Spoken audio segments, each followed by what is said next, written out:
तो सर इस तरह चलता रहा तो फिर तो चीज़ मुश्किल ही होगी। आप देखिए कंट्रीज़ में किसी ने ऊपर कोई बैठा नहीं है जिसने ठेका लिया कि ये कंट्री चलती ही रहेगी। पाकिस्तान टूटा है, सोवियत यूनियन टूटा है, ईस्ट यूरोपियन कंट्रीज़ टूटी हैं, युगोस्लाविया कंट्री टूटी है, तो क्या हम किसी ने ऐसे ही रखा? भारत की आर्थिक स्थिति बहुत बुरे दौर से गुजर रही है। सरकारी, गैर सरकारी संस्थाएं और मीडिया से आ रही खबरों के माध्यम से देश में गरीबी, बेरोजगारी पिछले 30-40 साल का रिकॉर्ड तोड़ रही है।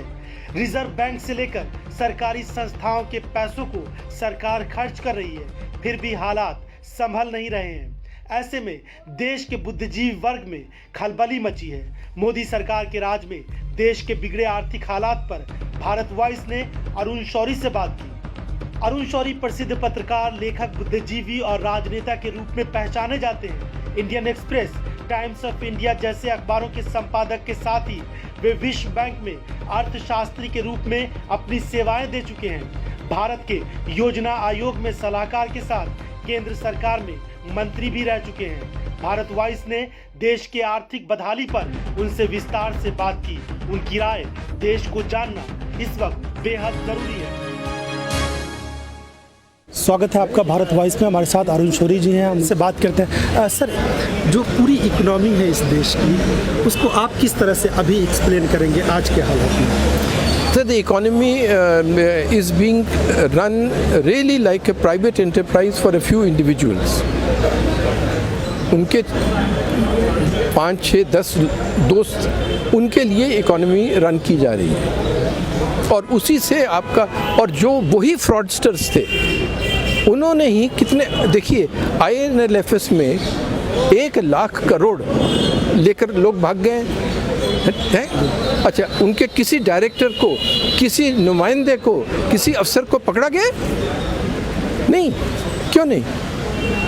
आप कहते हो मैं किसी चोर को रहने नहीं दूंगा। अच्छा, नीरव मोदी वापस आया है, चौकसी वापस आया है, 10-12 और जो ये गुजरात के ये डायमंड वगैरह वाले थे वो सब भागे हुए हैं, कोई वापस आया है? क्यों? तो ये सब उनके लिए कुछ काम किया जा रहा है और इनको कोई आइडिया ही नहीं है इकोनॉमिक पॉलिसी के बारे में। आप कहते हैं ईज़ ऑफ डूइंग बिजनेस। अरे तो जो आदमी अपना $100 मिलियन यहाँ लगाएगा एक फैक्ट्री में, वो ईज़ ऑफ डूइंग बिजनेस की फॉर्म देखेगा कि भाई कागज़ की फॉर्म है या ईमेल की फॉर्म है, या वो देखेगा कि भाई इस कंट्री में जनरल हवा कैसी है, लोगों में तनाव बढ़ाया जा रहा है कि नहीं, पीस होगा या नहीं, कश्मीर में दंगे होंगे या नहीं। आज आपको एक इल्हाम आता है, मैं बजट में कुछ नहीं करूंगा, कोई चेंज नहीं किया, और 2 महीने में आप कॉर्पोरेट टैक्स चेंज कर रहे हो, हर दूसरे दिन कुछ कर रहे हो, क्योंकि आपको कोई अंदाज़ा ही नहीं कि क्या करना चाहिए।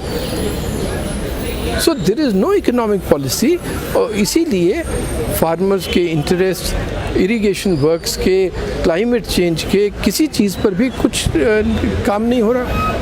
सर, दुनिया भर के मंच पे प्रधानमंत्री जब जाते हैं और बड़े बड़े इंडस्ट्रियल, अरे भैया उसका यार क्या बात है, तुम तो यहाँ बैठे हुए थे सोच रहे हो। अच्छा, आप जरा कहाँ गए हैं? वो ब्राज़ील गए हैं ना? हैं? अच्छा, अमेरिका के ज़रा पेपर दिखाओ, उसमें देखो कि भाई प्रधानमंत्री के क्यों कोई मेंशन भी है क्या? दुनिया, इंडिया के पेपर्स नहीं, इंडिया के पेपर के मालिक तो वो हैं, उन्हें अब दूरदर्शन नहीं चाहिए क्योंकि कितनी चैनलें उनके लिए चल रही हैं। तो इसलिए अगर आप चाहते हो ये देखना, ये अंदाज़ लगाना क्या प्रोमिनेंस है दुनिया में, तो आप वहाँ के पेपर्स में पढ़िए, कोई मेंशन भी है क्या?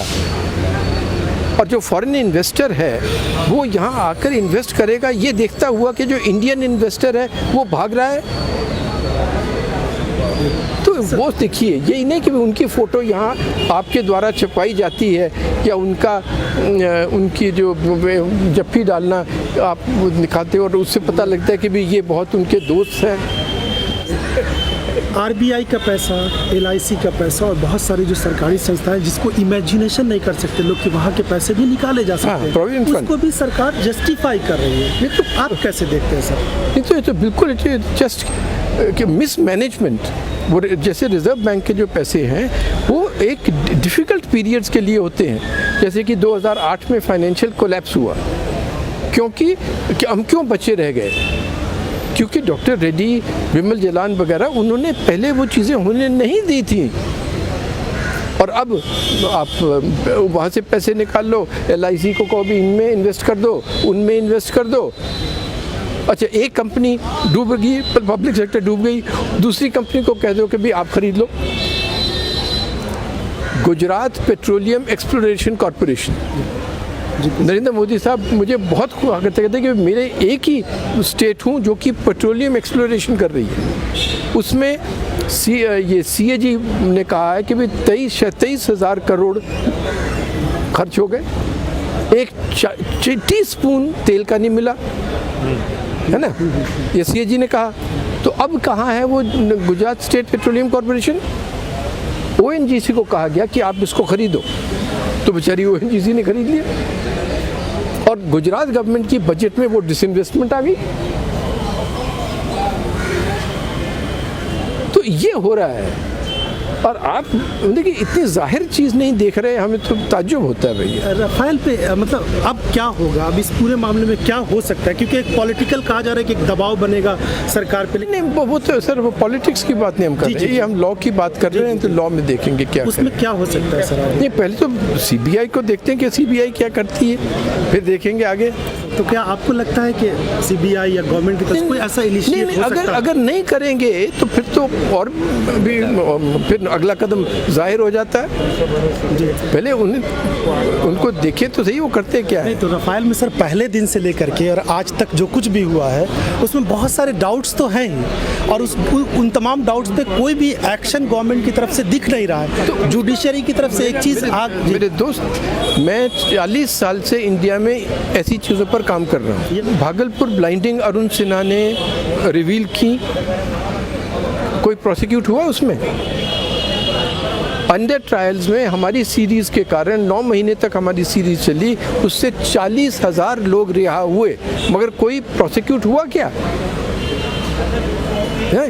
तो इसलिए ये सोचना कि भाई कि उसका कोई नतीजा इस तरह का होगा कि भाई अब गवर्नमेंट कुछ करेगी या नहीं करेगी, अरे नहीं करेगी तो अपने आप को और भी बेनकाब करेगी, और करेगी तो फिर देखो फंसेगी। आपको लगता है एक पॉलिटिकल दबाव पड़ना एक ज़रूरी है अपोजिशन की तरफ से? देखिए, अपोजिशन को छोड़ो यार, हम अपना काम करें, एज जर्नलिस्ट अपना काम करें, अपोजिशन क्या करेगी वो उनको छोड़ो, हम अपना सोचें ना। अच्छा सर, लेकिन फिर भी हम आपसे जानना चाहेंगे, जो गवर्नमेंट का कहना वो एक तरह से विन की सिचुएशन बता रहे पूरे देश में। वो तो सर हर एक चीज़ को विन ही विन है। इकोनॉमी खुद मतलब हम तो $1 ट्रिलियन तो बन ही गया, क्योंकि ऐलान कर दिया, 5 ट्रिलियन तो हो ही गया, अब तो ऐलान कर दिया। और राजनाथ सिंह जी ने और भी वैसे ही होती है रंगीन लब और रुखसार की बात, और कुछ हम भी खून जिगर मिला देते हैं, तो उन्होंने 5 ट्रिलियन को 10 ट्रिलियन कर दिया। और आप इकोनॉमी की हालत देख दीजिए, रोज़ इकोनॉमिक पेपर में क्या आ रहा है, तो गवर्नमेंट क्या कह रही है और रियलिटी क्या है वो। सर मोदी जी तो कहते हैं जो लक्ष्य हम रखते हैं वाह वाह वाह, बिल्कुल वाह वाह, क्या बात जी, मैं उनको बहुत अच्छी तरह जानता हूँ। नहीं, क्योंकि भैया कैंपेन में उनको अच्छी तरह जानते हैं। आप आगे कहाँ क्या देखते हैं, आगे किस तरह के हालात दिखते हैं इकोनॉमी को लेकर? नहीं वो तो सर इस तरह अगर चलता रहा तो फिर तो चीज़ मुश्किल ही होगी। आप देखिए कंट्रीज़ में किसी ने ऊपर कोई बैठा नहीं है जिसने ठेका लिया कि ये कंट्री चलती ही रहेगी। पाकिस्तान टूटा है, सोवियत यूनियन टूटा है, ईस्ट यूरोपियन कंट्रीज़ टूटी हैं, युगोस्लाविया कंट्री टूटी है, तो क्या हम किसी ने ऐसे ही रखा हुआ है? आप साउथ में चलिए मेरे साथ, मैं वहाँ हर साल 4-5 महीने साउथ में काटता हूँ। अच्छा, वो कहते हैं कि यार हमें नॉर्थ के साथ है क्यों? हम ग्रोथ कर रहे हैं, वो साले खाए जा रहे हैं। तो इसलिए economy is in a very difficult situation, और कोई यहाँ सोचने वाला नहीं है, क्योंकि वो आपकी चैनल्स देखकर बहुत सेल्फ सेटिस्फाइड हैं कि भाई आज देखो हमारा इमेज आ गया। So economic policy like foreign policy is another selfie. अपनी selfie.